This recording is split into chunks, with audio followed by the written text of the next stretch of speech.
This is CBC Nova Scotia News.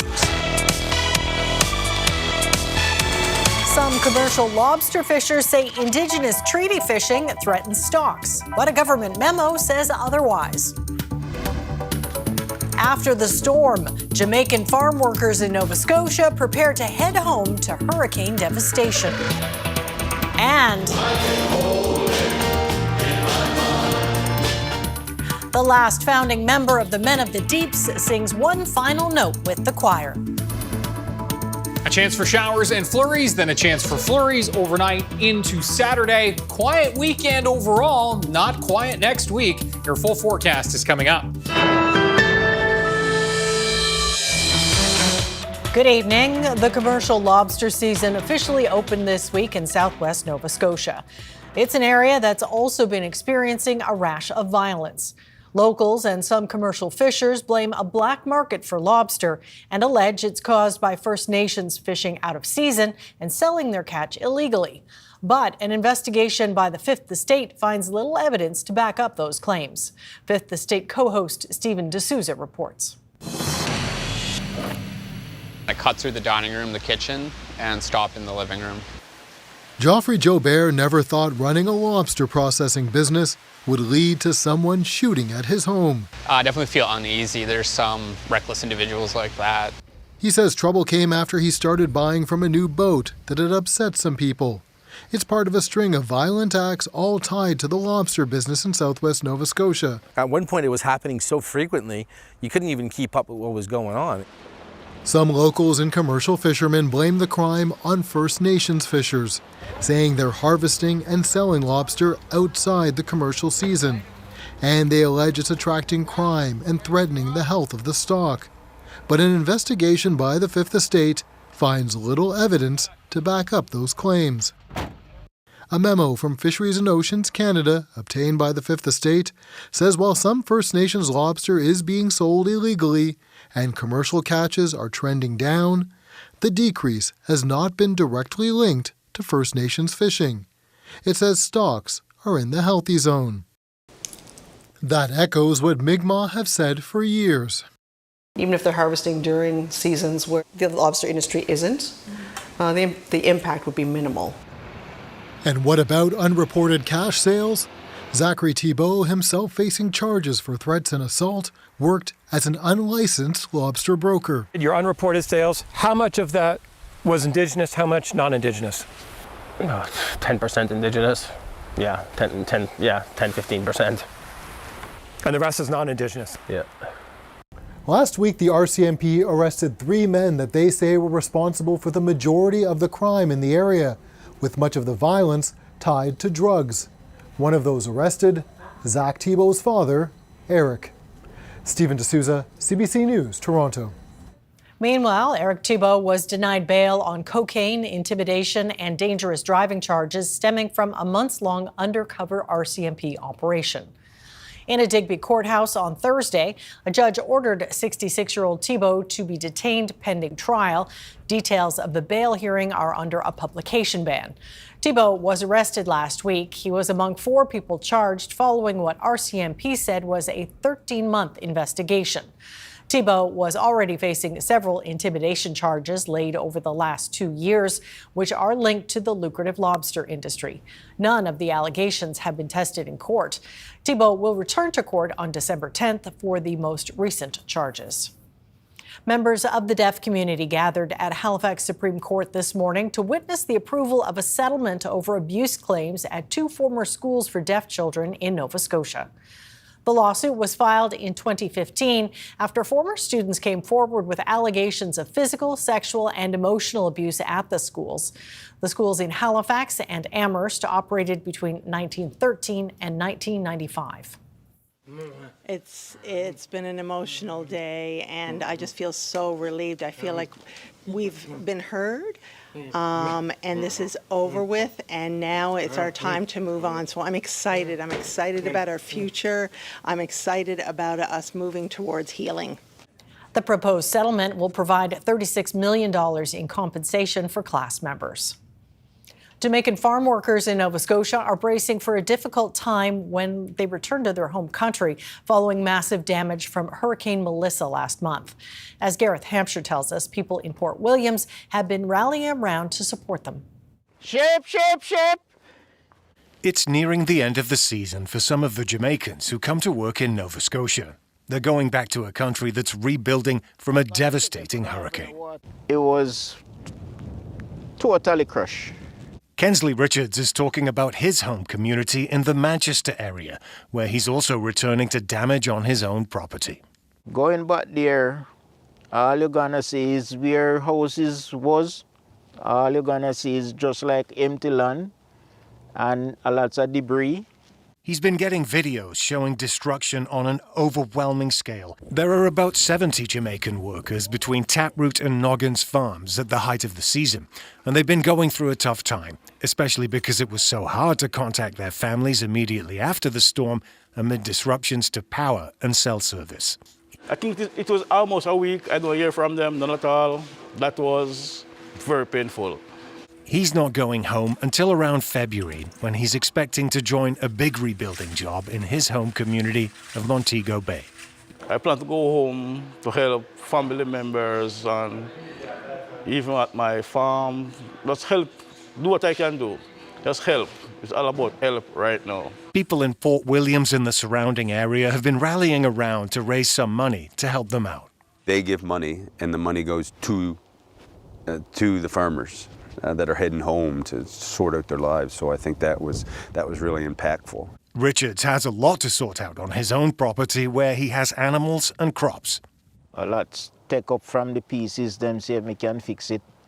I don't know if me gonna complete everything before I get back here, but I got to do what I got to do. They're grateful so many Nova Scotians are supporting them at a difficult time. Gareth Hampshire, CBC News, Port Williams.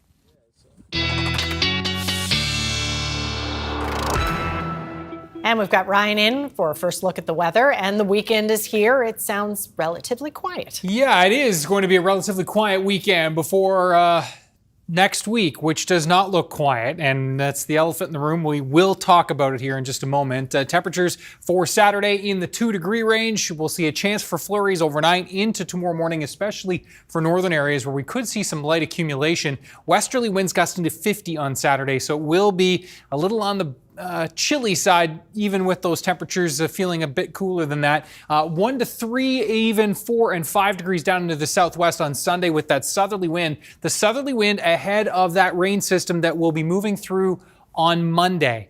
Monday, rain.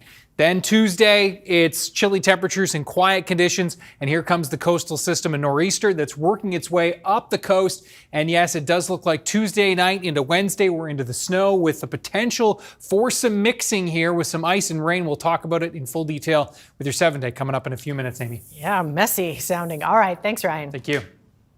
The federal finance minister was in Halifax today to discuss the federal budget with local business leaders. Francois-Philippe Champagne spoke at an event hosted by the Halifax Chamber of Commerce.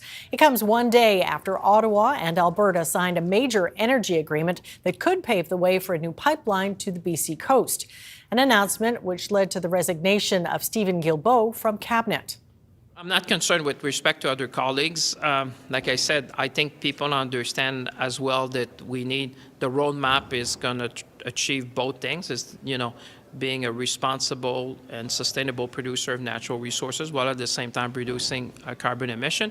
When it comes to the budget, we had a number of votes already in the House. I'm confident for the future because that is a budget that meets the moment. I mean, the need to invest in our country remains. Carney's government first budget narrowly passed its final confidence vote last week. Fans from around the country packed the Scotiabank Centre in Halifax this afternoon to watch Canada's Olympic curling trials. The first game of the women's finals saw Ottawa's Rachel Homan win over Halifax's own Team Black. As the CBC's Haley Ryan tells us, despite the loss, Nova Scotia pride was on full display. It was a great atmosphere with a nearly packed house for the first game of the women's finals for the Olympic curling trials here in Halifax. It was a close one too. The hometown team under Christina Black lost 5-4 to world champion Rachel Homan of Ottawa. mean, we played really well. We just gave up those 2 single-point steals, and you can't let them get a lead. They're so good. So it's like we need to keep the game just a little bit closer tomorrow and just give ourselves a better chance to pull it off. Definitely challenging. Ice kept changing and tough to keep up with, but I thought we stayed really tough together. I thought we made a ton of shots. There was support for Homan, who made some fantastic shots, but the crowd cheered extra loud for Black anytime she stepped up to throw. We love all of the support and just walking down the streets. Halifax is amazing, yeah. Black is originally from Sydney, and one Cape Bretoner says she is making them proud. It's absolutely awesome. She's from our hometown, Sydney, Nova Scotia, so we played on the same rink for 10 years, and she moved here about 12 years ago. Fantastic girl, super person. Lots of people from Halifax said they were excited to see a local team reach this point, the first from Nova Scotia to ever reach the Women's Olympic Trial Finals. The last time a Nova Scotian women's team made these trials was when Colleen Jones played here 20 years ago. Jones died earlier this week after a battle with cancer, and Black has said she feels like Jones is looking out for them on the ice.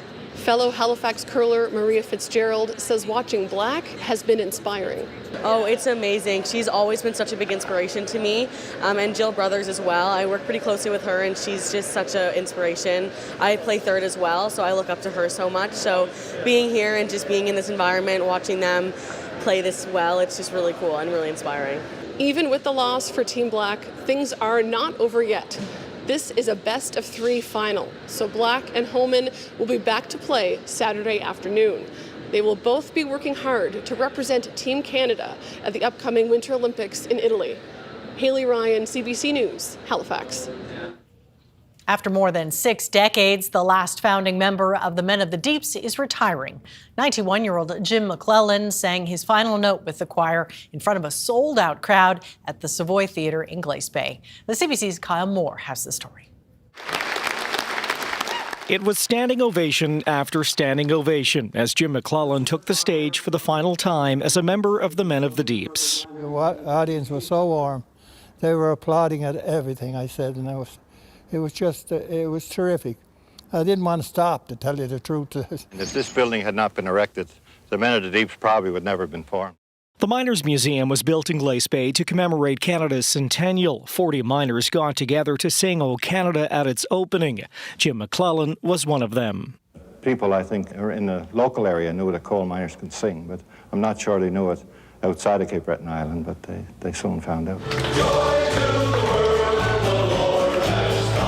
60 years later, and they are still going strong. In fact, their current Christmas tour is taking them across the Maritimes, but McClellan is the last of the founding members. It just morphs into something different. We're not going to have those brilliant stories from Jim McClellan anymore, but there's always somebody else in the choir that has a new skill or a new niche that works for the stage. This is the location of the old number 26 colliery. It's presently been dismantled. It was closed due to a mine fire in the early 1980s. McClellan was one of the mine managers at number 26 Colliery in 1979 when 12 men died in an explosion. He lost a relative and many friends, but never once questioned his time underground. I tell you, I was born a miner. I lived about 3 minutes from the pit, and I know I'll die a miner. It's a working man I am, and I've been down underground. Their songs are about mining traditions, the good times and the bad. McClellan says that struck a chord with the audience, and it's important the choir continues to tell the story long after the founding members are gone. Keep believing in the miner. The miner and his family and his lifestyle and what he went through. You know, we often say that, you know, Jack used to be the heart of the choir, but the miners, past and present, were the soul. For now, though, it's time for McClellan to take a bow. I'm so grateful that I was a member of the Men of the Deeps. A proper send-off after more than 60 years of song. Kyle Moore, CBC News, Glace Bay.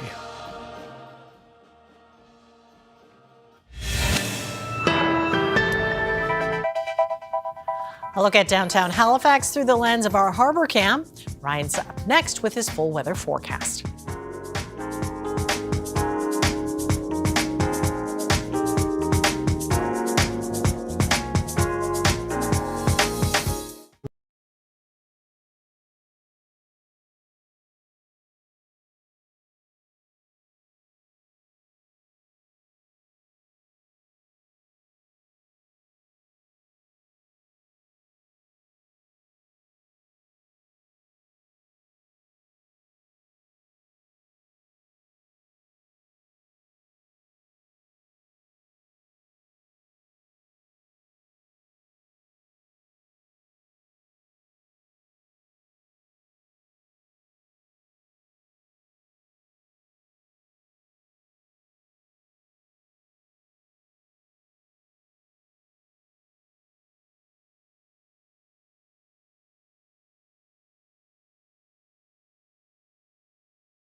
This weather update is brought to you in part by Atlantic Lottery's iGames. Play hundreds of games on the Atlantic Lottery app or at alc.ca. All right, Ryan is back with his full weather forecast. So I guess we should, take these calm few days of weather and really enjoy them. Yeah.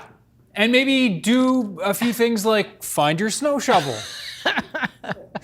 No. The winter boots. Right. Some salt or ice. Yes. Not yes. ice, but salt. And, salt, yeah. Just sand, something. Exactly. Yeah. Just for kind of make sure those things, you may not need them, but it's looking more likely you will. And if you don't need them this time, then you're going to certainly need them in the coming weeks, right? Because we are rolling into December. So let's have a look first at our temperatures for highs today. And you can see the afternoon temps. We're in that 3 to 6 to 7 range out there. Not too bad. Current temps, we've dropped to the freezing mark for places like Kedzie and just above the freezing mark in Greenwood. Parsborough's at 1 and Amherst is at 1 as well. So that colder air is working its way into the northwest. 20 to 30 kilometers per hour, and we are looking at some gusts. It has been breezy, and it will continue to be breezy overnight tonight. Some gusts in the 40 to 50, just shy of 60 at Yarmouth at last check. And there are the showers, which you can see still showers for eastern areas, aside from the Cape Breton Highlands, which are starting to mix to flurries. But for central and western areas, this has been mixing to flurries, and we've had some reports of some graupel, everybody's favorite type of precipitation, graupel, or snow pellets, which have been falling over western areas already. So that wintry mix will continue this evening, and then a change to flurries overnight as the snow squalls you can see over the Great Lakes continue. As winter sets up there, schools were canceled in parts of southern Ontario today, and there's the low that's going to work its way in on Sunday night into Monday, and there's the low that we're watching that's going to be moving in for Tuesday night into Wednesday. Overnight lows tonight near the freezing mark, southwest to west winds, 30 gusting to 50 kilometers per hour, and it's a westerly wind, 30 gusting to 50 kilometers per hour for Saturday as well. As we look at the forecast, as we can see here, a few flurries in the mix. And note overnight, Kentville in through Cobequid Bay, Truro, and across the 104. Could see some accumulation here in the 2 to even as much as 5 centimeter range overnight into early Saturday morning. The clouds a bit dominant, especially in through the southwest tomorrow. This is our best chance of seeing a few flurries. Towards the east, a bit brighter here, but also the chance for some flurries, especially over the Cape Breton Highlands. Temperatures here 1 to 3 degrees with those westerly winds gusting to 50 kilometers per hour. Maybe as warm as 4, Guysborough County, looking at 2 to 3 degrees in through central areas. Feeling below the freezing mark when we factor in those westerly winds gusting to 50. We don't factor in the wind chill till the temperature gets to 0, but it will certainly be a chillier feel to the day, 2 to 4 degrees here in through the west as well. Sunday, the winds are lighter, they shift to the south, and so that is going to be ushering in that warmer air mass with temperatures rising through Sunday night. There's the clouds that are going to increase on Sunday. Temperatures rising Sunday night. We're rain for Monday morning. We're waking up to the rain with the southerly winds gusting 50 to 60 kilometers per hour. And then that system moves out. Colder air wrapping in behind that low. And that's where that colder air will then set up shop Tuesday, highs at and below the freezing mark.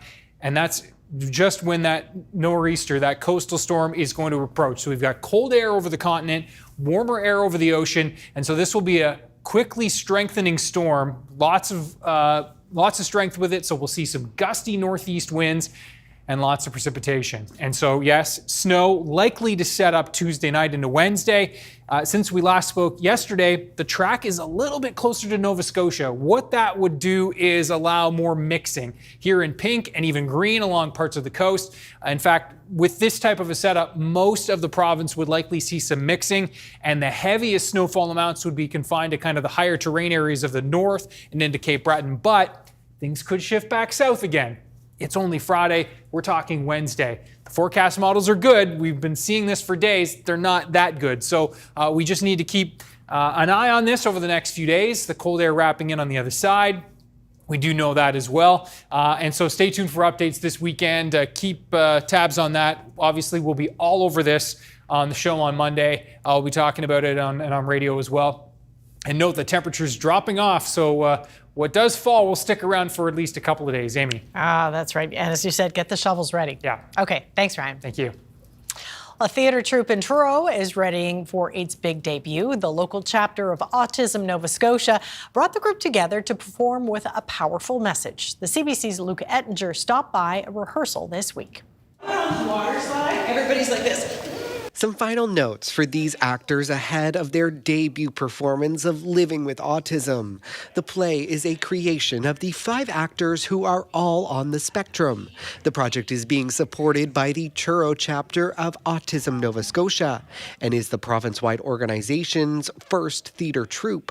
Oh, no. This is not a game. In addition to performing their own work, the group has also rehearsed Dreaming in Autism by Canadian playwright Christine Rodriguez. Initially, I was just doing it for the heck of it and to support my younger brother, who was very interested in joining the play. But going through the process has been kind of eye-opening or self-reflective.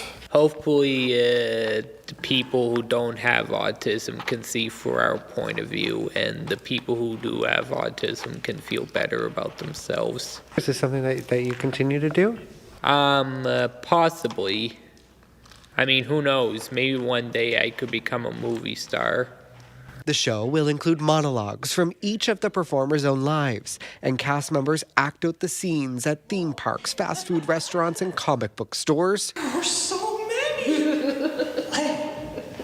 For Lion Shafreda, it was an opportunity to combine a love of video games and action movies with a powerful message. In the play, there is a section of it where I'm explaining what happened to me one night, and I was thinking that in my mind that I would be in a sword fight against somebody with this specific sword, because this model is amazing. I would like to hope that they do acknowledge what we endure in the world with us having autism, and I hope that they can finally understand, instead of all the negativity that certain groups of people have currently. The best day ever! The theater troupe is set to put on 2 performances here at St. Andrew's United Church on Saturday, but the curtains won't be closing for good. Autism Nova Scotia recently received a $2,500 grant from Doane Grant Thornton to help even more performers find their voice. Luke Ettinger, CBC News, Truro. Coming up, election promises, what Tim Houston's government has delivered on a year after their second election win.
Welcome back. This time last year, the Progressive Conservatives were still fresh off their second election win. 12 months later, the CBC's Taryn Grant takes a look at how far they've come in fulfilling promises made on the campaign trail. Healthcare, housing, affordability. When I was covering the provincial election a year ago, these were the big issues politicians were talking about. And the PC party of Tim Houston, which won, made a number of promises around these topics. 1 year later, I think it's a good time to check in and see if the Houston government has actually delivered on those promises. The short answer is yes, it's kept many of them, but to varying degrees. In the name of affordability, the minimum wage is up. It's gone up twice and landed at $16.50 this fall. And voters got tax cuts. But those cuts are now contributing to a whopping $1.2 billion deficit. Bridge tolls were also taken away, which was pitched to save you money and speed up your commute. Parking fees for hospital patients and visitors were removed too, although that one got mixed reviews. Many staff at Halifax hospitals complained about being squeezed out of lots and parkades they rely on for work. Another big affordability promise was to cap power rate increases to match the national average. That hasn't happened. Yeah, we still intend to do that, but look, the reality is if you look at rate increases that are happening in North America, they are significant. So what about housing promises? There were only two. They get a check mark for adding 2 new properties to the Land for Housing program. The PCs started that program in their first mandate, but in 4 years, it's only resulted in 1 completion with 18 units. Another housing promise for smaller down payments is still in progress. Fixing healthcare was the big reason Houston got elected as premier in 2021. And last fall on the campaign trail, he said he would continue that work. Keep hiring more doctors, keep going on major overhauls to hospitals, etc. The waitlist for doctors has gotten smaller and hospital redevelopment projects are chugging along. Houston added to those promises in 2024. A team of 300 travel nurses, in progress. A health center for menopause, in progress. A free shingles vaccine for people 65 and older, check. Legislated evaluations for the health authority, no check. But the government says it's still in progress. All told, about half the promises in the election platform have been delivered completely. But there's no doubt, in the past year, Houston has shifted the spotlight. The election platform talked vaguely about using natural resources to make the economy stronger, but there were no specific promises. Then, a couple of months after being re-elected, Houston started getting specific. By spring 2025, the government began lifting restrictions on fracking and uranium. It streamlined approvals for major projects, and it opened a new call for offshore oil and gas exploration. Plus, it unveiled big plans for offshore wind. Houston's government is going at this hard, but some have been critical. This wasn't the mandate Nova Scotians voted for. If he wants to engage, he should engage. If he thinks his ideas are good and valuable for Nova Scotians, he should not be afraid to socialize them. There are also concerns about environmental protection and human health, but Houston insists everything will be done safely. He says it's all necessary to pay for things like healthcare, education, and help building up our communities. Will it all be worth it? Financially, it'll take years to see the results, but we'll see in just the next 3 or less if it pays off politically.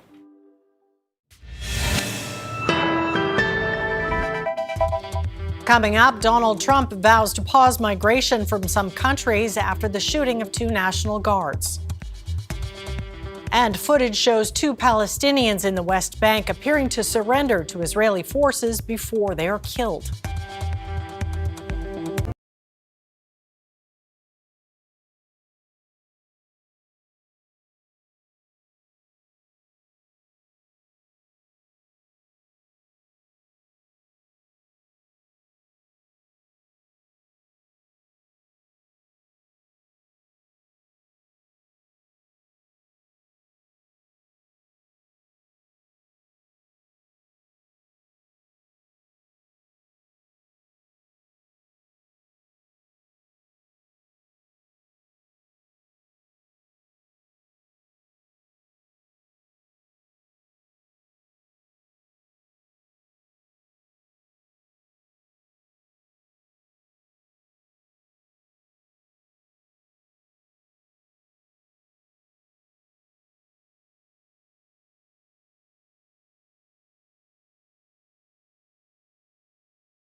Welcome back. U.S. President Donald Trump is vowing, in his words, to permanently pause migration from what he calls third world nations.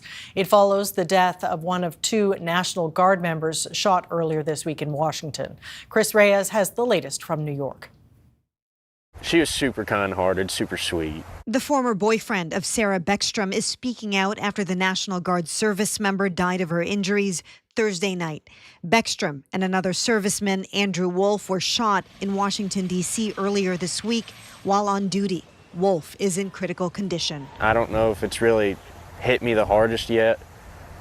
Kind of in shock. U.S. officials said the charges against the suspect in that brazen shooting will be upgraded to first-degree murder. According to investigators, the shooting suspect, Ramanullah Lakhanwal, is an Afghan national who worked for the CIA during the war in Afghanistan. He was brought to the U.S. under a program for those who assisted American troops. President Trump is now signaling even stricter immigration policies as a response to the deadly shooting. Last night, Trump wrote on Truth Social that he's permanently pausing immigration from what he called third world countries without listing the countries affected. He also accused President Biden of carelessly bringing in Afghan nationals into the U.S. after Americans pulled out of the country in 2021.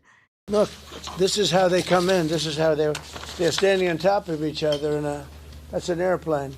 There was no vetting or anything. They came in unvetted. And we have a lot of others in this country. We're going to get them out. Earlier this year, Trump already signed an executive order limiting or restricting U.S. entry for nationals of almost 20 countries, mostly in the Middle East, Asia, and Africa. Chris Reyes, CBC News, New York.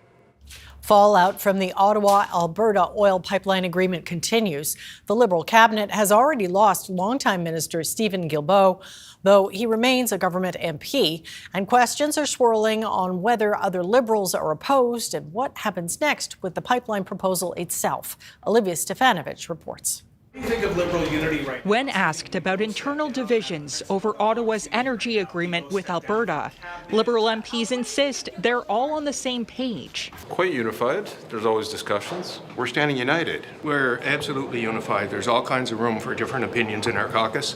But the opposition is seizing on longtime environmentalist Stephen Guilbeault's resignation from cabinet over Ottawa's Memorandum of Understanding with Alberta, prioritizing a pipeline. I mean, clearly, what the Liberal government's doing doesn't line up with his values. So, I think, good on him for standing up for his values. So the Liberal MPs who are watching this unfold, they must be asking themselves, how could this be the path for the future? While Guilbeault is no longer a minister, he remains a Liberal MP. So far, there haven't been any other departures. What do you think Guilbeault resigning means for Liberal support in Quebec? I don't think it means anything. I think that yesterday's announcement was a good news story for Canada. Grow the economy. And Guilbeault's Quebec colleagues are defending the government's MOU. You have a number of conditions to make sure that Canada can be a responsible and sustainable energy producer. But Vancouver area MP Wade Grant released a statement telling British Columbians he hears their concerns about the MOU clearly, adding he will keep pressing for transparency, consultation, and robust environmental safeguards. It has already become, and I'm worried that it will continue to be, an energy vampire that sucks federal time and money. British Columbia's premier is warning First Nations in his province could pull support for other major projects, including a new liquefied natural gas facility. The federal government needs to be extremely careful to make sure that their efforts with Alberta don't put those projects at significant risk. That leaves the Prime Minister in a challenging balancing act, one where he may have to make difficult choices, sacrificing support for one project in favor of another. Olivia Stefanovich, CBC News, Ottawa. The United Nations is condemning the killings of 2 Palestinian men by Israeli forces in the occupied West Bank. It's also calling for an independent investigation into what happened. Tom Perry has the details from Jerusalem, a warning that some of the details in this story are graphic and may be disturbing to some viewers. A deadly shooting caught on video during a raid in the occupied West Bank. 2 Palestinian men emerging with arms raised in surrender after a standoff with Israeli soldiers and police. The men raised their shirts, showing they're unarmed. Troops move in, delivering kicks to the men, then gunfire. Both men are shot dead. Police and the military say they were wanted terrorists who had hurled explosives and fired at security forces. Islamic Jihad has reportedly said both men were members of its military wing, but in Jenin, families say the men didn't have to die. It's a brutal and hideous incident, says Mahmoud Assasa, brother of Youssef Assasa, one of the dead men. It's a crime because he surrendered. Why did they kill him? Asks Rula Abdallah, wife of Mustafa Abdallah, the other man who was shot. The United Nations has condemned the killings. We're appalled by the brazen killing by Israeli border police yesterday of 2 Palestinian men in Jenin in the occupied West Bank in yet another apparent summary execution.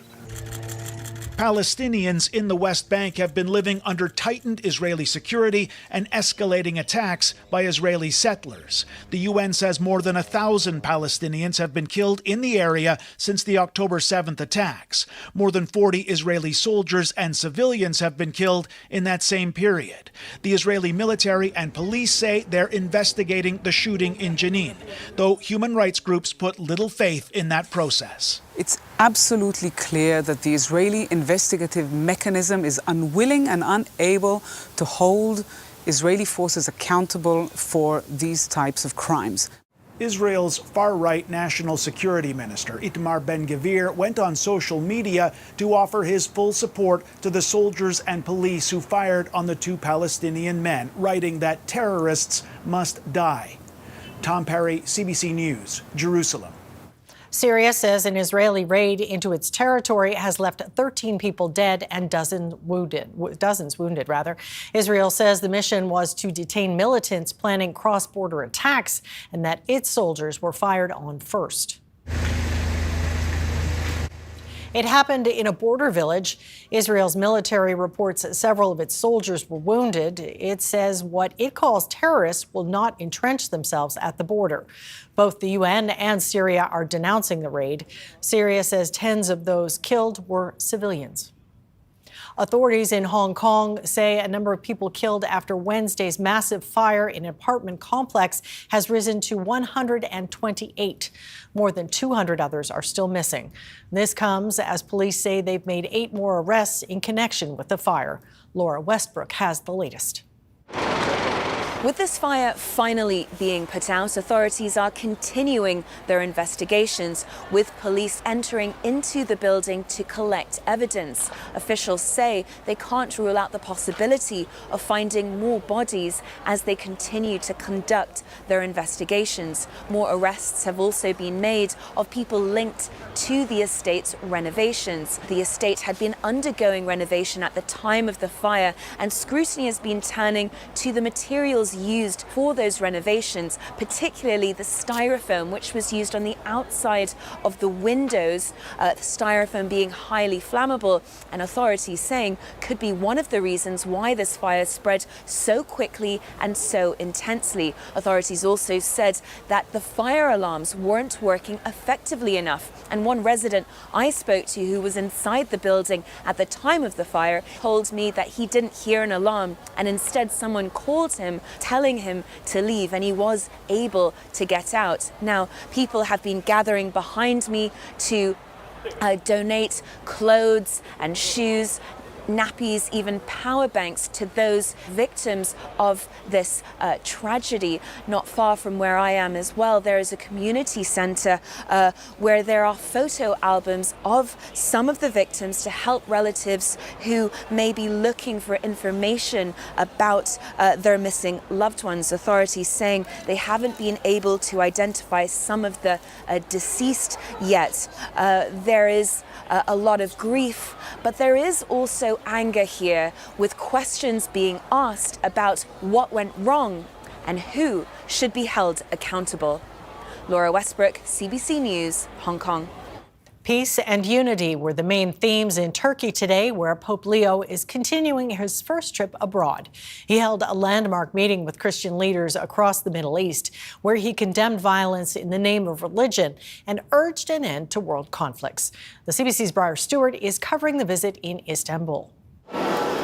I'm standing in Istanbul in front of the city's largest Catholic church. There are signs and banners up marking Leo's visit. Now, a big part of his visit was to go to what is the city of Iznik now to mark a Council of Nicaea, an anniversary of an event that happened 1,700 years ago. In Christianity, it was a very important gathering where they came up with a creed, and that creed lays out some of the fundamentals of Christianity. So you had religious leaders not only from Turkey, but Syria, Israel as well, Egypt, gathering there to mark that occasion. But obviously the Pope has been meeting with various communities while he is here. We were down at an event in Istanbul this morning where you had dozens of Christians who were invited to see him and to listen to him speak inside a cathedral.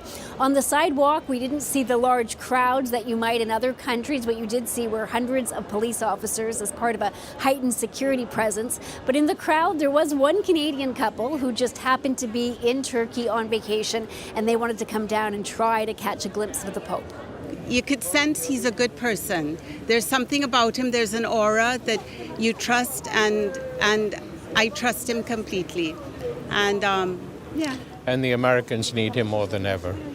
Part of Leo's message throughout this trip is peace, advocating for compassion, unity. Today he talked about the number of wars and conflict going on in the name of religion. He spoke out against that. And I think that is really a message that people in Turkey want to hear. I mean, this is a country that's kind of in a middle position in the Middle East. You have the President Recep Tayyip Erdogan, who played a key role in helping to negotiate the ceasefire in Gaza. This is a country that has really kind of positioned itself as a possible mediator between Russia and Ukraine. And that whole message of peace in the region is something that people wanted to hear, regardless of their religion. Briar Stewart, CBC News, Istanbul. If you're planning a trip to France, you'll soon be spending a lot more to enter one of the country's most iconic locations. The Louvre Museum is raising admission prices for non-European visitors, with prices jumping by 45% starting in the new year. That means tickets for a one-day pass will cost about $50 Canadian. The Louvre's board of directors approved the change today. The price increase aims to secure millions in annual funding after the daylight theft of priceless jewelry last month. About $140 million worth of jewels were stolen, and they have yet to be recovered. The NHL regular season is just past the quarter mark. Though it is early days yet, there's concern around the number of Canadian teams struggling, with only one currently in a playoff position. Jamie Strachan has more. Dallas has laid 8 on Edmonton tonight. It's 8-3. After the Oilers' recent 8-3 loss at home to Dallas, one of the team's biggest stars was at a loss. It's very concerning. Everything's very concerning. I don't really know what to say. It's just not good enough right now. Slows, shoots, scores! About 25 games into the NHL season, many of Canada's NHL teams are searching for answers. The Calgary Flames and Vancouver Canucks are near the bottom of the league. The once dominant Winnipeg Jets also struggling. It is a results-driven business, and we need to start winning. And it sucks right now. With the exception of the high-flying Ottawa Senators, no Canadian team is currently in a playoff position. And history says teams not in a playoff spot on U.S. Thanksgiving face an uphill battle. We're sort of used to the Leafs roller coaster, if you will. It has been difficult. In Toronto, the first few months have not gone as planned. Welcome to Ladies Talking Leafs. I'm Chris. And I'm Sil. The hosts of a popular Leafs podcast say Leafs Nation, like other Canadian fan bases, are restless. They don't really know what to believe. There's no real trust there. Okay, there's a shot. For NHL fans in Canada, it can be easy to abandon hope. No Canadian team has won a Stanley Cup in more than 30 years. Well, unfortunately, 7 Canadian teams get kind of lumped under one umbrella because we haven't had that ultimate prize success since 1993, which gets hammered into us all pretty regularly here. Up by 5 goals. McDavid off the post, rebound. There is still lots of hockey left, and Maguire thinks better days are ahead in Montreal, Winnipeg, Toronto, and Edmonton. I'm never counting Edmonton out. I think they've earned that right in the latter part of this McDavid era. As for Leaf fans, with no Stanley Cup since 1967, all you can do is believe. I don't know, if we can bring a little bit of that optimism and make people feel a little bit better about their team. Optimism and hope. It's all many Canadian NHL fans have right now. Jamie Strachan, CBC News, Toronto.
This weather update is brought to you in part by Atlantic Lottery's iGames. Play hundreds of games on the Atlantic Lottery app or at alc.ca.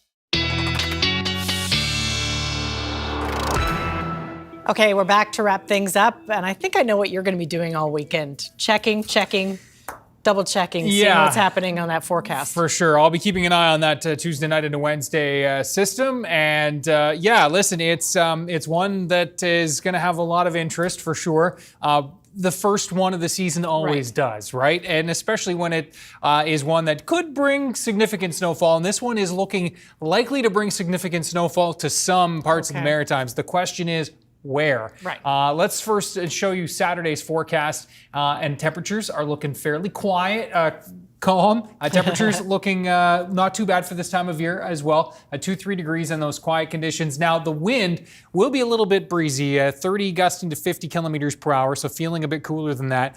Winds shift to southerly. Note the arrows coming in from the south, so it's a southerly wind on Sunday. Lighter as well, 10 to 20, picking up a little bit into the evening, and that is on the leading edge of that next system. So there goes the high, and note that next low moving in. We'll see rain beginning overnight Sunday into Monday morning. A damp start to Monday, a windy start to Monday with gusts 50 to 60 kilometers per hour. That low moves out, and then the colder air funneling in on the backside of that low will drop our temperatures for Tuesday as the nor'easter starts to approach. So cold air coming off the continent, warm air over the ocean. So that's what will get this system wound up into a stronger storm. Northeast winds are likely to be pretty gusty with this one. And you can see that, yeah, we're kind of painted in blue there and purple. So that is snow, likely Tuesday night into Wednesday morning. The big question really is going to be where we see the mixing and how much mixing we see, which will, of course, limit totals. If it's a solution that's kind of close to what we're seeing here, it would be the higher terrain areas that see the most significant snow. But we can't rule out a track that's offshore and giving us all a healthy shot. So we'll dive into that next week. Stay tuned. Yeah. Well, for another slice of things, but a little cheerier, London's 9th annual Gingerbread City exhibition is welcoming guests with a delicious display. In terms of the structure itself, it's entirely gingerbread, there's no other support. We use charcoal powder within, so there's 15 teaspoons worth of charcoal powder in total. There's 2 kilograms of treacle, over 1 kilogram of butter, so it's an awful lot of food. The event features 50 gingerbread constructions, with each building designed by architects. It features creative spins on many iconic landmarks from London, like Big Ben. This year's theme was play and focused on a fun take on urban life. The exhibit runs until January. I love gingerbread. I know. That is it for us tonight. Thanks for watching, and we'll see you next time. Have a great weekend. Just go like this. You got it. There you go. I don't think I've got it. Sabres in second world championship. Oh, this is a workout. To be the skip. I'll be the skip. Did I find something? I have a mic. I'm on a bike. Let's go find stories. What do you want, damn chair? I've never seen nothing.